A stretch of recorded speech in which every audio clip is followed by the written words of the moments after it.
చీకటిలో నుండి వెలుగులోనికి నడిపించే సత్య జీవ మార్గం, ఇది సత్య జీవ మార్గం, సత్య జీవ మార్గం, ఇది సత్య జీవ మార్గం.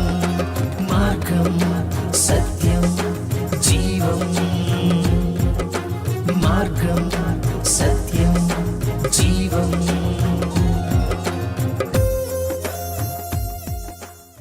Praise the lord. ప్రభు పేరిట మీ అందరికీ మా వందనములు. సత్యజీవ మార్గం అనే ఈ ఆధ్యాత్మిక కార్యక్రమానికి మీకు అందరికీ మా స్వాగతం. నేటి కార్యక్రమంలో దేవుని యొక్క వర్తమానం వినబోయే ముందు చిన్న ప్రార్థన చేసుకుందాం. పరిశుద్ధుడా మహాగణుడా, మీకు స్తుతులు స్తోత్రాలు స్తోత్రాలు నాయన. నిన్న నేడు నిరంతరం ఏకరీతిగా ఉన్న దేవా మీకు వందనాలు ప్రభువా. అయ్యా నేటి వర్తమానంలో ప్రభువా మీ సేవకుని మీ సులుచాటును మరుగుపరచండి అయ్యా. అనేకనైన జ్ఞానయుక్తమైన అంశాలు ప్రభువా మీరు మాట్లాడండి అయ్యా. ఈ యొక్క వర్తమానం అనేక మందికి దీవెనకరంగా ఆశీర్వాదకరంగా ఉండేటట్లు సహాయం చేయండి. అవును ప్రభా, నీ వాక్యం జీవం కలిగి నాయన. మీ జీవాహారంతో ప్రభా ప్రతి బిడ్డని తృప్తిపరచండి అయ్యా.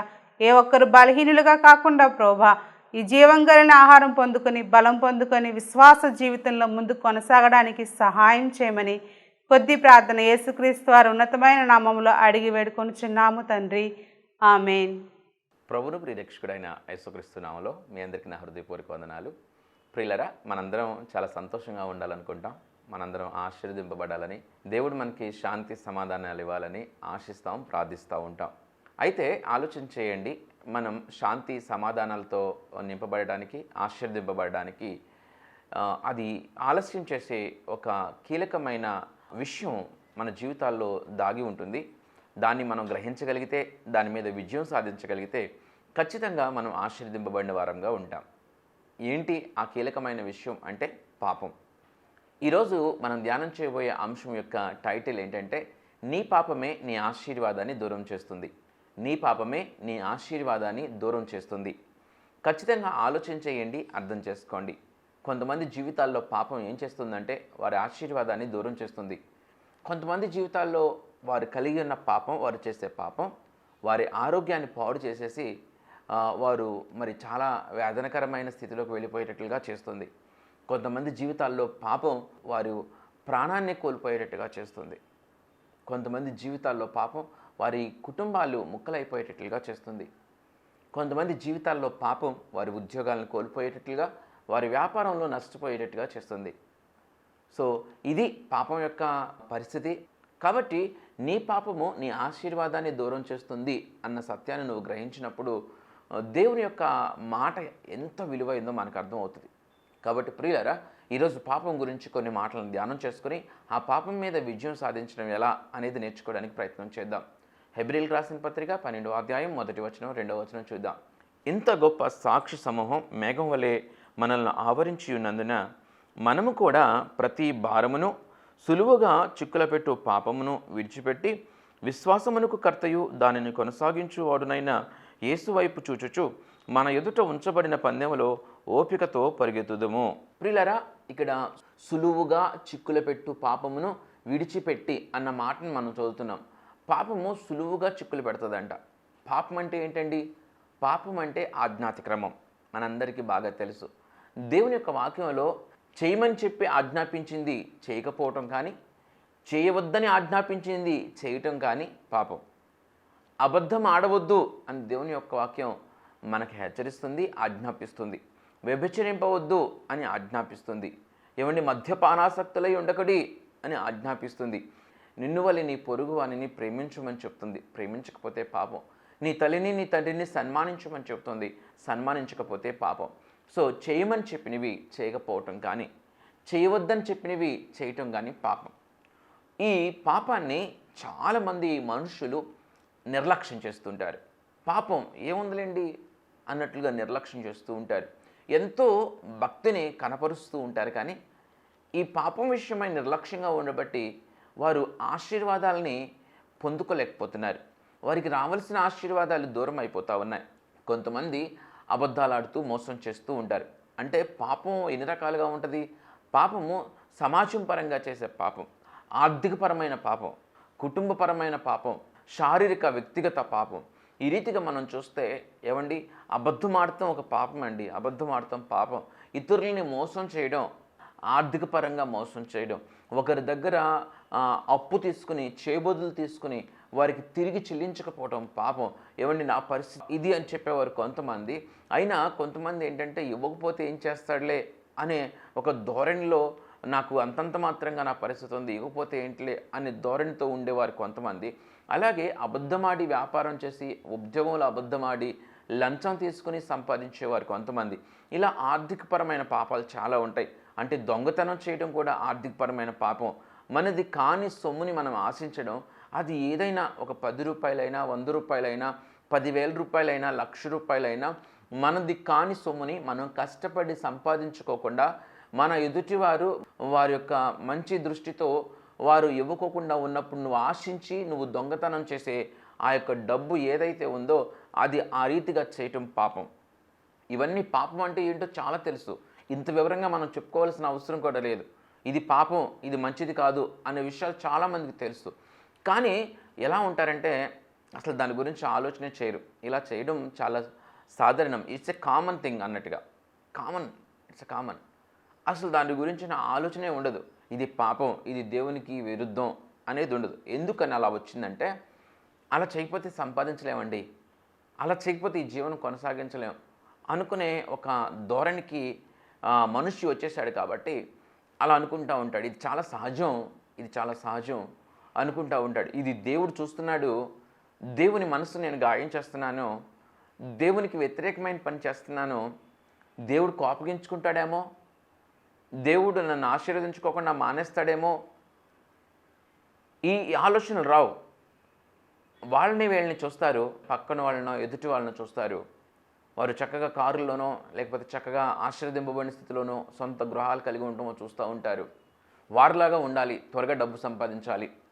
ఎలా సంపాదిస్తే ఏముంది, చక్కగా చేతులు ముడుచుకొని నీతి యథార్థత అంటే కుదరదు కదా, ఇవన్నీ ఎలా కుదురుతాయి అనుకుని వారి సొంత ఆలోచన ప్రకారం దొంగతనాలకు పాల్పడడం, ఏమండి లేకపోతే ఆర్థికపరమైన మోసపూరితమైన మాటలు చెప్పి సంపాదించడం, లంచాలు తీసుకోవడం. ఈరోజు చాలా చాలా భయంకరంగా పరిస్థితి మారిపోయింది. ఒక విషయం చెప్పమంటారా, లంచాలు తీసుకోకుండా బ్రతకడం సులువే, కానీ లంచాలు ఇవ్వకుండా బ్రతకడమే కష్టంగా మారిపోయింది.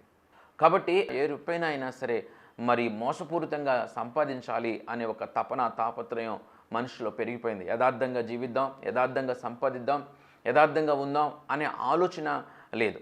ఇటు మార్గాలని కొంతమంది ఎంచుకోవడం వలన వారు తాత్కాలికంగా సంపాదిస్తున్నారు. చాలామంది సంపాదిస్తున్నారు. ఎందుకు సంపాదించడం లేదు? చాలామంది తాత్కాలికంగా సంపాదిస్తున్నారు.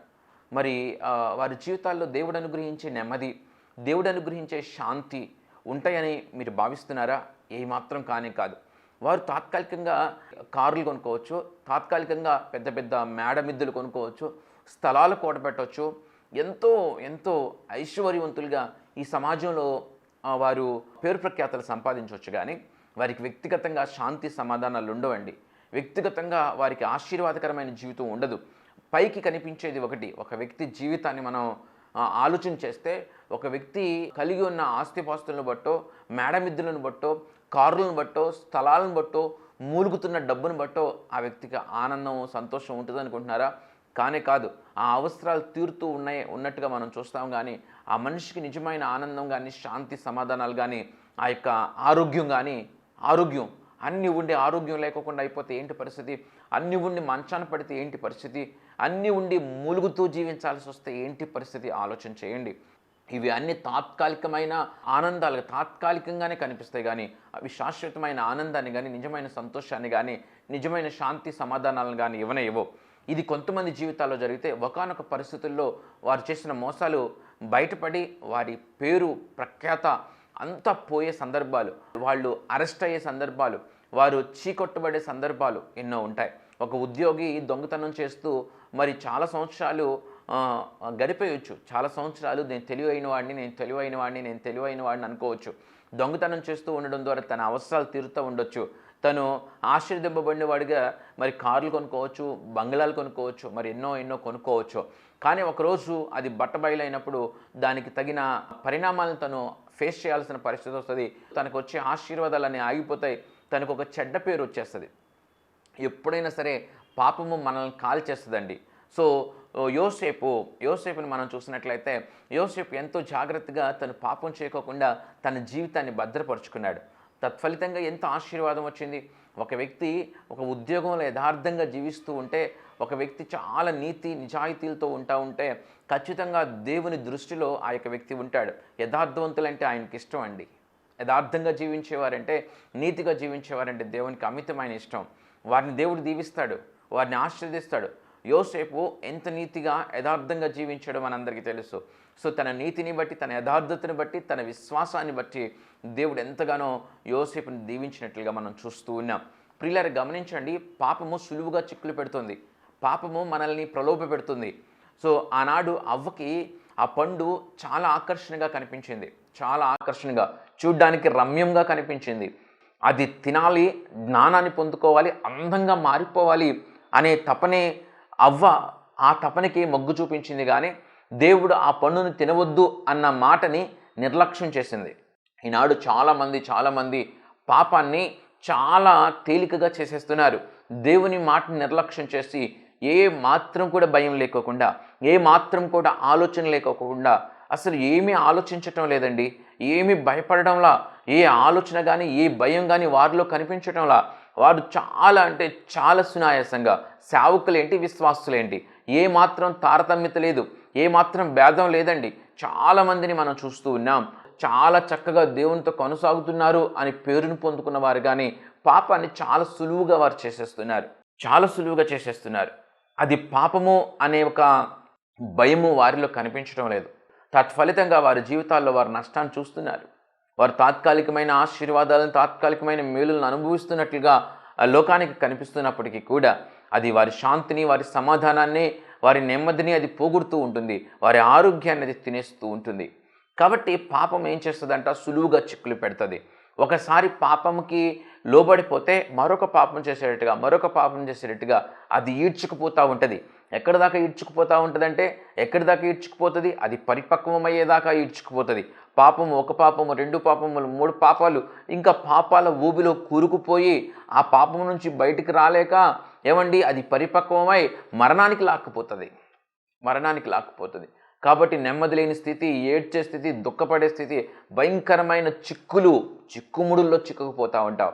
నువ్వు ఏ పాపం జోలికి వెళ్ళకోకుండా ఉంటే ఎంత హ్యాపీగా ఉంటుందో తెలుసండి. దేవుడు ఎందుకు వద్దన్నాడో తెలుసా? పాపాన్ని ఎందుకు వద్దన్నాడో తెలుసా? భారమును మోయించిన సమస్త జనులారా నా యొద్దకు రండి, నేను మీకు విశ్రాంతిని ఇస్తానని దేవుడు ఎందుకు అన్నాడో ఆ మాటను ఒకసారి ఆలోచించేస్తే, దేవుని హృదయం దగ్గరికి మనం వెళ్ళినప్పుడు, పాపం మీద విజయాన్ని మనం పొందినప్పుడు చాలా అంటే చాలా నెమ్మది జీవితంలో ఉంటుంది. దేని గురించి భయం ఉండదు. ఆ భర్త భార్య దగ్గర చాలా ధైర్యంగా ఉంటాడు, భార్య భర్త దగ్గర చాలా ధైర్యంగా ఉంటుంది, తల్లిదండ్రుల దగ్గర పిల్లలు చాలా ధైర్యంగా ఉంటారు. అందరూ చాలా ధైర్యంగా ఉంటారు. ఎందుకో తెలుసా? వారి జీవితాలలో పాపం ఉండదు కాబట్టి. ఒక ఉద్యోగ యజమాని దగ్గర చాలా ధైర్యంగా ఉంటాడండి, వ్యాపారి ఒక అధికారి దగ్గర చాలా ధైర్యంగా ఉంటాడు. ఎందుకు ధైర్యంగా ఉంటారో తెలుసా? వారిలో పాపము లేదు కాబట్టి, వారిలో అతిక్రమం లేదు కాబట్టి వారు ధైర్యంగా ఉండడానికి అవకాశం ఉంటుంది. నీతిమంతులు సింహం వలె ధైర్యంగా నుందురని దేవుని యొక్క వాక్యం చెబుతుంది. ప్రియులారా, పాపం చేయబట్టి ఒక భయం, పాపం చేయబట్టి ఒక ఆందోళన, పాపం చేయబట్టి ఒక గలిబిలి, పాపం చేయబట్టి నెమ్మదిలేని స్థితి, ఇన్ని పరిస్థితులు పాపం వల్లనే వస్తాయి. పాపం చేయకోకుండా ఎవరైతే ఉంటారో వారి జీవితాల్లో నెమ్మది, శాంతి, సమాధానం ఉంటాయి. ఆర్థికపరమైన పాపాలు చేయడం ద్వారా ఉద్యోగాలు కోల్పోయేవారు ఉన్నారు. ఆర్థికపరమైన పాపం చేయడం ద్వారా వ్యాపారాలు కుప్పకూలిపోయే పరిస్థితులు ఉన్నాయి. ఆర్థికపరమైన పాపాలు చేయడం వలన చెడ్డ పేరు వచ్చే అవకాశం ఉంది, అరెస్ట్ చేయబడే అవకాశం ఉంది. ఇన్ని రకాల సమస్యలు ఉంటూ ఉన్నాయి. ఇతరుల్ని మోసం చేస్తూ బ్రతికేవారు మోసం చేస్తూ వెళుతూ ఉంటారు. కానీ ఒకానొక రోజు వారి పాపం పరిపక్వమై మరణానికి అంటూ ఉంటుంది. ఎంతోమందిని మోసం చేసిన రియల్ ఎస్టేట్ వ్యాపారస్తులు ఉన్నారు, చాలామందిని మోసం చేసిన వ్యాపారస్తులు ఉన్నారు, మోసాలు అబద్ధాలు చెప్పి చేసిన వారు ఉన్నారు. ప్రియులారా, వారు తాత్కాలికంగా బంగళాలు కొన్నట్టుగా కనిపిస్తుంది, వాహనాలు, కారులు కొన్నట్లుగా కనిపిస్తుంది. కానీ తుదుకు వారు భయంకరమైన శాపాన్ని అనుభవించినట్లుగా, భయంకరమైన క్లిష్టమైన పరిస్థితులను అనుభవించినట్లుగా, నెమ్మది లేని స్థితిని అనుభవించినట్లుగా వారు జీవితాలను పరిశీలన చేస్తే మనకు కనిపిస్తూ ఉంటుంది. పాపం చాలా ప్రమాదకరమైందని గుర్తించండి. చిన్న పాపము లేదు, పెద్ద పాపం లేదు. పాపము మొదట ఆకర్షిస్తుంది, సరదాగా ఉంటుంది. తాగేవాడు సరదాగా మొదలెట్టొచ్చు, స్నేహితుడు ఎవరో రుచి చూడరా అని చెప్పొచ్చు, కానీ చాలా ఆకర్షించి అది ఏదో తాత్కాలికంగా మొదట్లో సంతోషాన్ని ఇచ్చేదిగా ఉంటుంది, మొదట్లో భ్రమ పెడతా ఉంటుంది, అది తుదకు తను బానిసత్వంలోకి తీసుకుంటుంది, దానికి బానిస అయిపోయి విడిచిపెట్టలేని స్థితిలోకి వెళ్ళిపోతూ ఉంటాడు. సో అలాంటి పరిస్థితుల్లో అది ఎంత నష్టపరుస్తుందో, ఎంత గాయపరుస్తుందో, ఎంత లాక్కుని పెడుతుందో చూస్తూ ఉంటాం. కాబట్టి ప్రియులారా, పాపంకి కొంచెం అవకాశం ఇస్తే అది సులువుగా చిక్కులు పెట్టేసి లోపరుచుకుని నిన్ను నష్టపరిచే అవకాశం ఉంటుంది. నీలో శాంతి లేకుండా, నీ జీవితంలో శాంతి లేకుండా, నీ జీవితంలో నెమ్మది లేకుండా చేస్తుంది. యోసేపుకి అంత ఆశీర్వాదం రావటానికి కారణం పాపానికి దూరంగా నిలిచాడు, పాపం నుంచి పారిపోయాడు. Run away from the sin అంటాడు భక్తుడు. పాపం నుంచి దూరంగా పారిపోవాల్సిన అవసరం ఉంది. అక్కడే నిలిచుంటే పాపం చేసే అవకాశం పెరుగుద్దేమో. పాపం నుంచి దూరంగా పారిపోవాలి. సో అక్రమ సంబంధాలు పెట్టుకునేవారు ఏమండి, సో తన భార్యని కాక వేరే వారిని ఆశించేవారు, తన భర్తను కాక వేరే వారిని ఆశించేవారు. ఈ రీతిగా కుటుంబ పరంగా వారు నమ్మకస్తులు కాకోకుండా ఉండేవారు. నమ్మకస్తులు కాకోకుండా వారి మనసుకు, వారి ఇచ్చకు తగ్గట్టుగా జీవించేవారు. అలాంటి అతిక్రమాల్లో, అలాంటి పాపాల్లో ఉన్నవారు వారు కూడా నెమ్మదిని, శాంతిని చూడలేరు. వారు ఎంతో కాలం మరి వారి జీవితంలో వారు చేస్తున్న అతిక్రమాలని దాచిపెట్టి కప్పిపెట్టి ఉండొచ్చేమో, కానీ ఏ మాత్రం అది బయటపడినా కూడా వారి జీవితాలు ఎంత గందరగోళంగా మారిపోతాయో ఆలోచన చేయండి, ఎంత దుర్భరంగా మారిపోతాయో ఆలోచన చేయండి. ప్రియులరా, వారు బ్రతికేటప్పుడు కూడా ఎంత భయంగా బ్రతకాలో, ఎంత కంగారుగా బ్రతకాలో ఆలోచన చేయండి. అనేక రకాల సమస్యలు, అనేక రకాల ఆరోగ్య సమస్యలు, అనేక రకాల మానసిక సమస్యలు, అనేక రకాల ఆర్థికపరమైన ఇబ్బందులు, ఎన్నో ఒక్క పాపంతోనే ముడిపడి ఉన్నాయి. ఒక త్రాగుబోతైనోడు ఆర్థిక పరంగా దీవింపబడగలడా అని ఆలోచన చేస్తే, ఒక త్రాగుబోతుడైనడు డబ్బును కూడబెట్టలేడండి, డబ్బును వృద్ధి చేయలేడు, ఐశ్వర్యవంతుడు అవలేడు. మరి ఆ యొక్క భేద స్థితిలోనే, ఆ మధ్యతరగతి స్థితిలోనే ఉంటాడు. ఆ ఇంట్లో మరి బాగా ఇబ్బందులు, ఆర్థికపరమైన సమస్యలు తాండవం చేస్తూ ఉంటాయి. ఎందుకంటే వాడి చేతిలో కూలి పడగానే, వాడి చేతిలో డబ్బులు పడగానే వాడు ఎడవబడతాడు. ఆ డబ్బులన్నీ తాగేసిన తర్వాత బాగా బాధపడిపోయి, అయ్యో అయిపోయినాయి, ఈరోజు నా బిడ్డలకి ఏం పెట్టుకోలేకపోతున్నాను, నా భార్యకి ఏం తీసుకెళ్ళలేకపోతున్నాను, నా ఇంట్లోకి ఏం తీసుకెళ్ళలేకపోతున్నాను, ఇక రేపటి నుంచి తాగకూడదు అనుకుంటాడు. ఎట్టి పరిస్థితుల్లో తాగకూడదు అనుకుంటాడు. మళ్ళా మరుసటి రోజు మళ్ళా పని అంతా అయిపోయిన తర్వాత మళ్ళా ఆ జీతం డబ్బులు, ఆ కూలి డబ్బులు చేతిలో పడంగానే ఈడ్చుకుపోబడతాడు. ఏ మాత్రం కూడా అప్పుడు ఆలోచన ఉండదు. అప్పుడు ఆలోచన వచ్చినా కూడా దాన్ని లెక్క చేయకోకుండా దాన్ని అధిగమించి తన పాపం తన మీద వెలుబడి చేసి ఈడ్చుకుపోయి మళ్ళీ తాగేస్తాడు. తాగేసి మళ్ళీ సేమ్ పరిస్థితి ఉంటుంది. కాబట్టి సులువుగా చిక్కులు పెట్టేస్తుందండి పాపం. ఒక్కసారి పాపాన్ని అంటించుకుంటే నువ్వు వదిలేయాలనుకున్న వదలలేని స్థితిలోకి వెళ్ళిపోతుంది. కాబట్టి ప్రియులరా, పాపం విషయమై జాగ్రత్త కలిగి ఉండండి. ఒకసారి దొంగతనం చేసినోడు, ఒకసారి తాగినోడు, ఒకసారి అక్రమ సంబంధంలో అడుగుపెట్టినవాడు కూడా బయటపడలేడు. ఒక్కొక్కసారి కొంతమంది అక్రమ సంబంధాలు పెట్టుకుని కూడా అయ్యో నేను తప్పు చేస్తున్నాను విడుదల పొందాలనుకున్నా కూడా వాళ్ళు విడుదల పొందలేని స్థితులు, వాళ్ళు వదిలించుకోలేని పరిస్థితులు, వాళ్ళు ఎడవబడుతున్న పరిస్థితులు ఎన్నో ఉంటాయండి. కాబట్టి ప్రియులరా, ఈ యొక్క సందర్భంలో నేను మీకు చెబుతున్న విషయం ఏంటంటే, దేవుడు మీతో మాట్లాడుతున్న విషయం ఏంటంటే, అలాంటి పాపం విషయమై జాగ్రత్త కలిగి ఉండండి. దాని జోలుకు వెళ్ళకండి.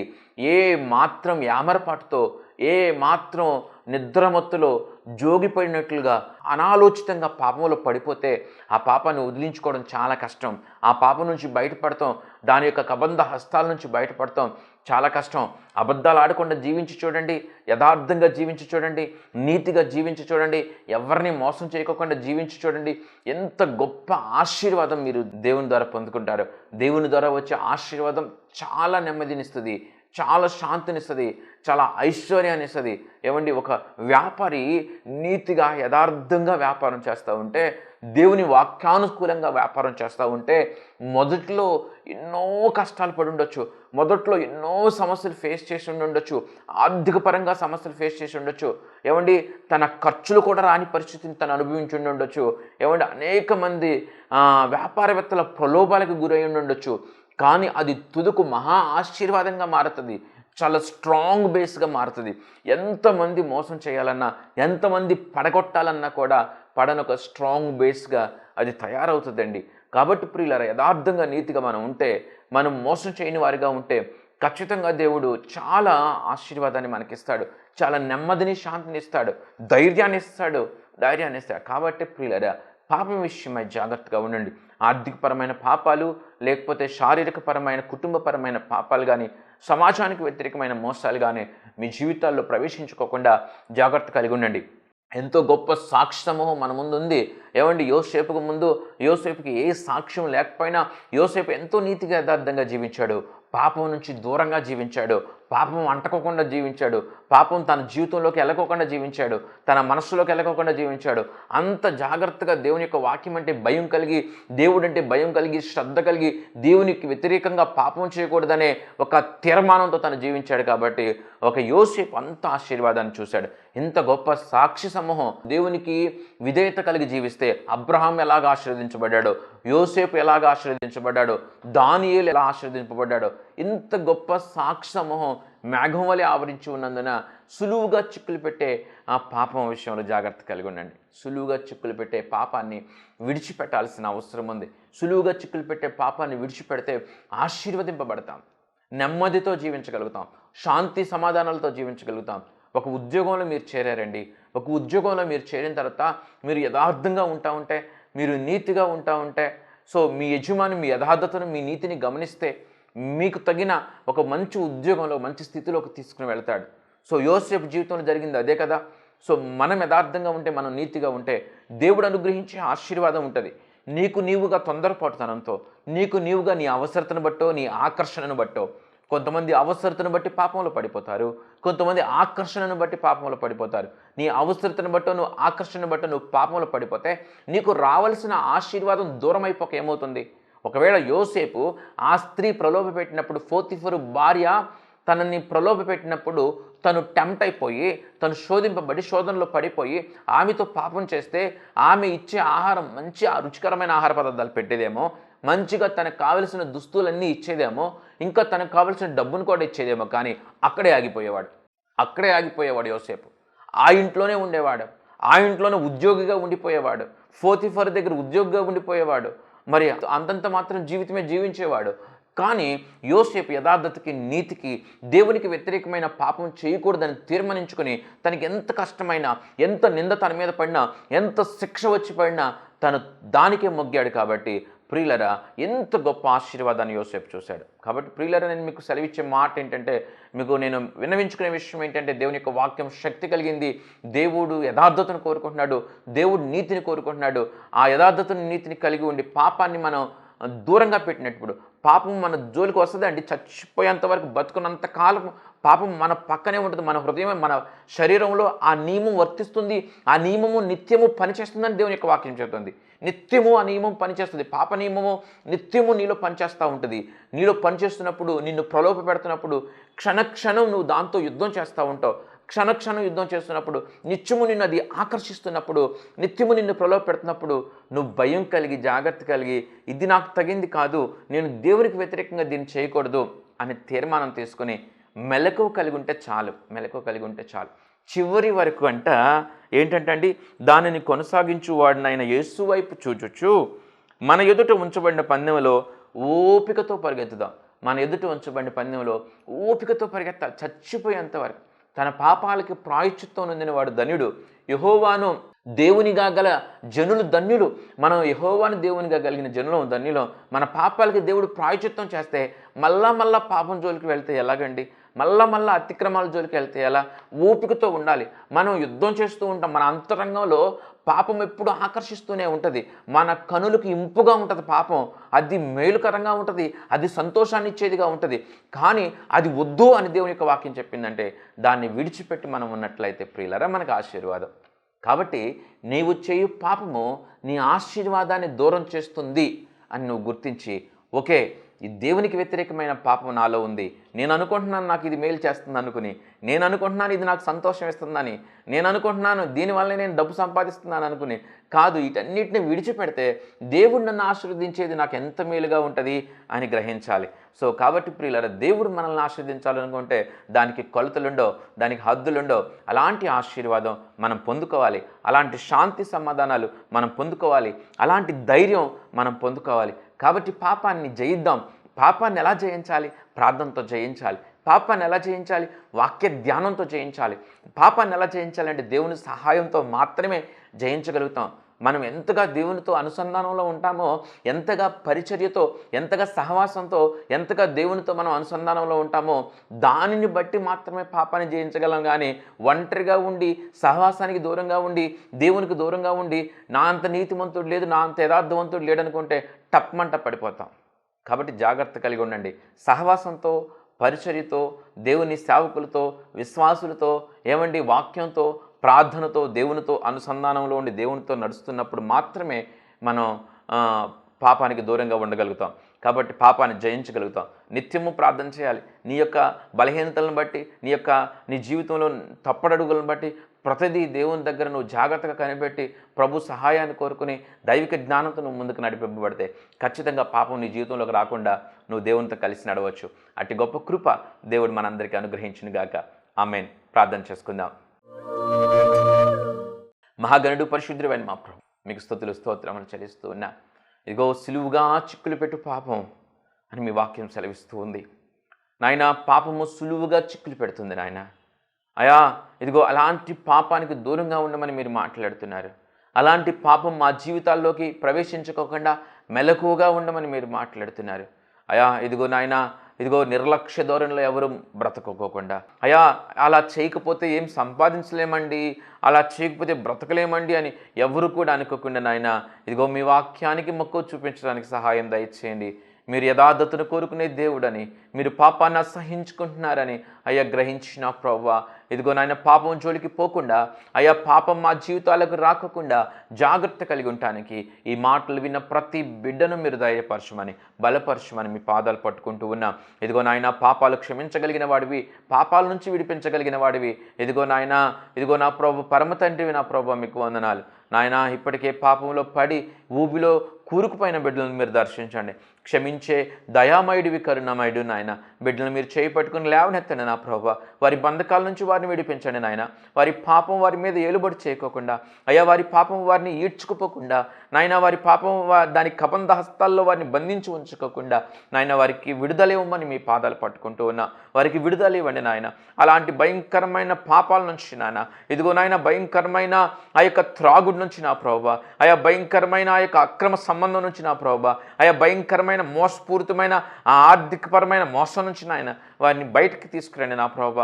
ఇదిగో నాయన, ఇంకా బయటికి తీసుకురండి నా ప్రభు. విడుదల ఇవ్వండి నా ప్రభు నాయన. వారికి శాంతిని ఇవ్వండి నాయన, వారికి సమాధానం ఇవ్వండి నాయన, వారికి నెమ్మదిని ఇవ్వండి నా ప్రభు. ఇక ముందు నాయన వెనుకున్నవి మరచి ఇక ముందు మీ కొరకు నీతిగా జీవించడానికి, అయ్యా యథార్థంగా జీవించడానికి, అయ్యా వారి కుటుంబానికి నమ్మకంగా జీవించడానికి నా ప్రభు, అయ్యా మీకు నమ్మకంగా జీవించడానికి నా ప్రభు మనస్సుని ఇవ్వండి నాయన, స్థిరపరచండి నా ప్రభు. అయ్యా దానివల్ల ఎంత గొప్ప శాంతిని, సమాధానాన్ని, ఎంత గొప్ప విడుదలను వారు పొందుకుంటారో ఆలోచించేసి నాయన, అయ్యా నిజమైన ఆనందాన్ని వారు అనుభవించవచ్చు అనే సత్యాన్ని గ్రహించిన ప్రభువా, అయ్యా ఇదిగో నాయన మీ కొరకు వారు జీవించడానికి సహాయం దయచేయండి. వారిని విడిపించి పాపం మీద విజయాన్ని ఇవ్వమని, మీ కాపుదలు ఇవ్వమని, తత్ఫలితంగా వారిని ఆశీర్వదించి, దీవించి, హెచ్చించి వారి కుటుంబాల్లో నాయన గిని నిండి పొరులుపారు సమృద్ధిని మీరు అనుగ్రహించమని ప్రభువును ప్రియరక్షకుడైన యేసుక్రీస్తు నామములో ప్రార్థించి వేడుకొంచున్నాము నా తండ్రి. ఆమేన్. దేవుడు మనందరిని దీవించి ఆశీర్వదించును గాక. ఆమేన్.